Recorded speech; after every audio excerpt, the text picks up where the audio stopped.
Hello guys! So ito, meron po tayong ginisang gulay. Repolyo po, ginisang repolyo. Para po kahit pa paano nakakakain po tayo ng gulay. O ito na po. Huwag po natin siyang i-overcook. Konting kulo-kulo lang. Para medyo crunchy siya. Mas masarap po siya pagka hindi siya nasobrahan ng luto.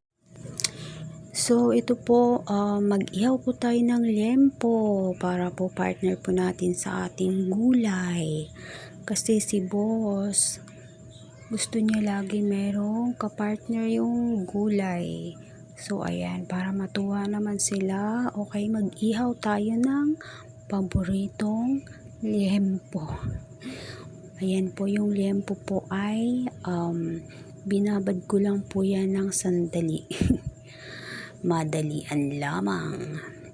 Binabad ko lang siya sa konting toyo na merong kalamansi at nilagyan ko rin siya ng konting patis para po sa lasa niya.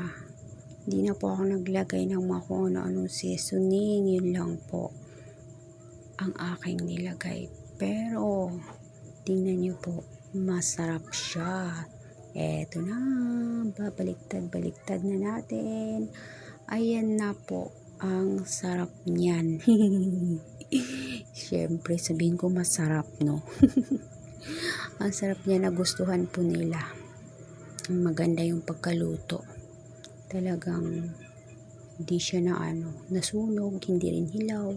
O ayan po, ready to eat na yung aking mga boss. Yung akin po dyan ay gulay lang at isda.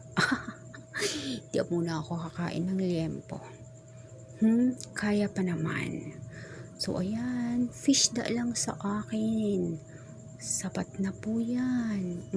Diba?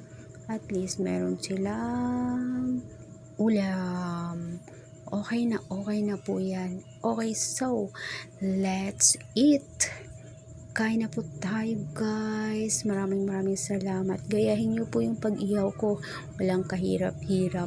Sakalan lang ako nag-iihaw kasi para madalian lang po yan. Wala tayong time.